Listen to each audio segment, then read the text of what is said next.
Masih bersama kami di Prime Market Highlights, pemirsa. Menteri Koordinator Bidang Pangan Zulkifli Hasan memastikan peluncuran Koperasi Desa Merah Putih di Desa Bentangan, Kecamatan Wonosari, Kabupaten Klaten, Jawa Tengah batal dilaksanakan akhir pekan ini. Zulhas beralasan diundurnya peluncuran ini lantaran kesibukan pejabat di akhir pekan, sehingga peluncuran baru akan dilaksanakan pada tanggal 21 Juli 2025.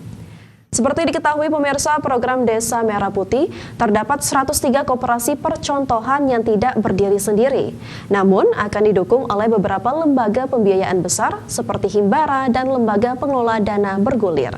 Adapun skema pembiayaan akan dirancang agar koperasi bisa mengakses dana dengan mudah, namun tetap menjaga aspek kehati-hatian dan keberlanjutan usaha. Nantinya skema pembiayaan koperasi diatur melalui Peraturan Menteri Keuangan. Oh begini ya, memang rencana tanggal 19. Tapi 19 itu kan hari Sabtu ya.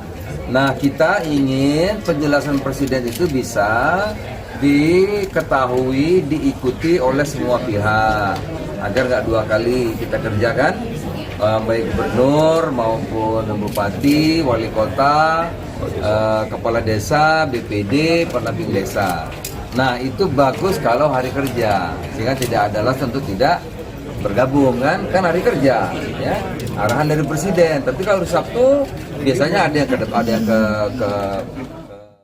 Menteri Ketenagakerjaan Yasirli membantah bahwa Indonesia saat ini berada dalam fase krisis lapangan kerja.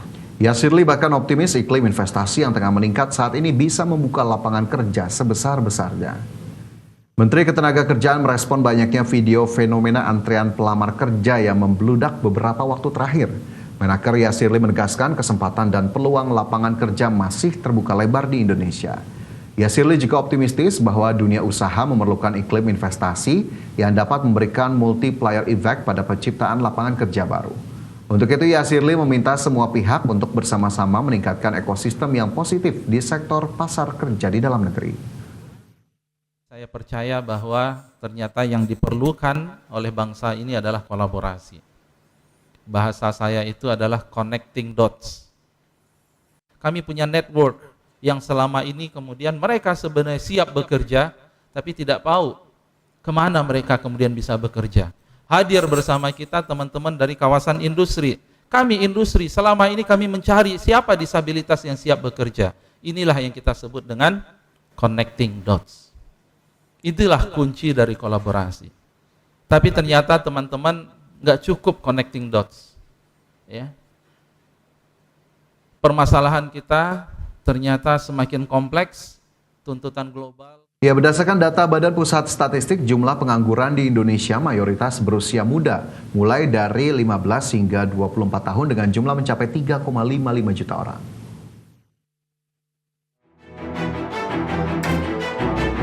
Jumlah pengangguran di Indonesia mayoritas berusia muda.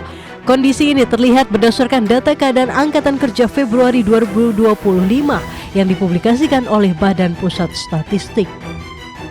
Dari total jumlah pengangguran yang tercatat per Februari 2025, sebanyak 7,28 juta orang mayoritas berusia 15 hingga 24 tahun dengan jumlah mencapai 3,55 juta orang. Lalu urutan kedua ialah berusia 25 hingga 34 tahun dengan jumlah sebanyak 1,9 juta orang. Adapun jumlah pengangguran di Indonesia per Februari yang sebanyak 7,82 juta orang itu juga lebih tinggi dibandingkan catatan Februari 2024 yang sebanyak 7,19 juta orang. Meski jumlah pengangguran meningkat, data pada periode itu juga mencatat jumlah orang yang bekerja masih tumbuh tinggi sebanyak 145,77 juta orang. Berbagai sumber IDX Channel.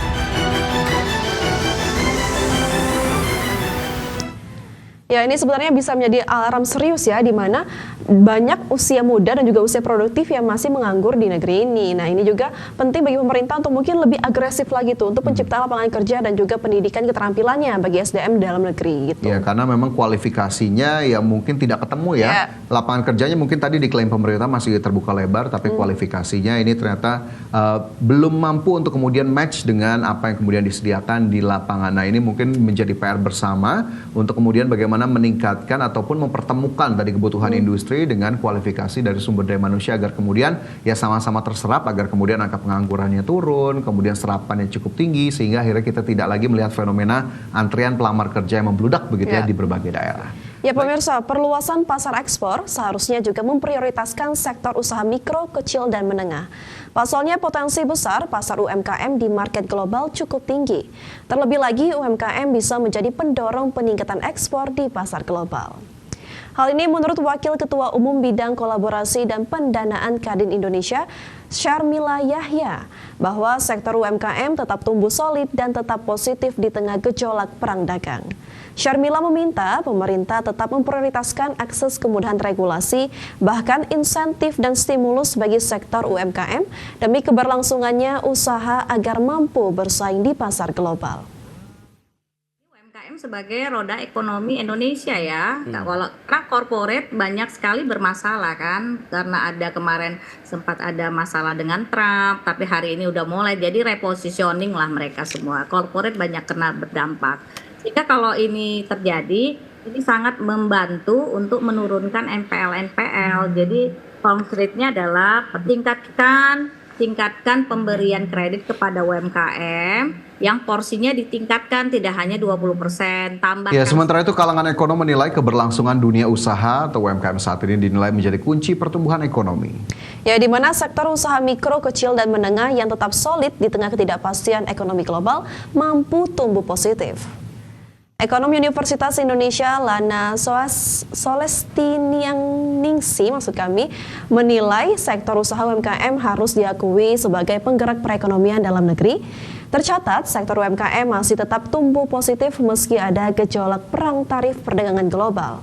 Untuk itu Lana berharap adanya upaya pemerintah untuk memaksimalkan stimulus bagi pelaku usaha mikro, kecil, dan menengah. Hal ini harus dilakukan agar sektor UMKM Indonesia bisa berdaya saing dan bisa memperluas pasar di market global. Bank ini harus ikut loh membantu kredit, menyalurkan kredit, karena hanya dengan kredit ekonomi itu bisa tumbuh. Gak semua perusahaan itu menggunakan modal sendiri. Ada sih perusahaan-perusahaan besar menggunakan modal sendiri, bahkan mungkin dia pinjam dari luar negeri yang nggak terdeteksi di sini, misalnya nggak membuat perekonomian dari dana perbankan. Nah, UMKM misalnya, UMKM ini kan nggak banyak punya agunan, nggak punya quality agunan yang bagus gitu ya. Nah, padahal mereka itu yang menggerakkan perekonomian. Nah lalu gimana gitu loh, uang ini harus dari mana? Kan nggak mungkin UMKM itu maksudnya dia menggunakan uang. Ya, ini menjadi dua hal yang menarik begitu ya, bagaimana kemudian Indonesia juga terus mendorong industri halalnya agar kemudian terus berkembang, sekaligus tadi dari sisi UMKM juga kemudian untuk didorong untuk memperkuat pasar domestik, tapi juga tidak lupa untuk mengincar ataupun membidik pasar global agar kemudian juga ini bisa beriringan bersama dan produk Indonesia bisa semakin dikenal luas dan tentunya sekali lagi tidak hanya menjadi target pasar untuk Indonesia. Iya benar sekali Fajar, mungkin kedepannya tadi kan Indonesia unggul ya di bidang keuangan syariah, mungkin kedepannya juga bisa di bidang fashion, pariwisata, dan lain sebagainya. Ya semoga saja kita juga kedepannya bisa UMKM bisa semakin mendunia lah ya, tidak hanya local pride.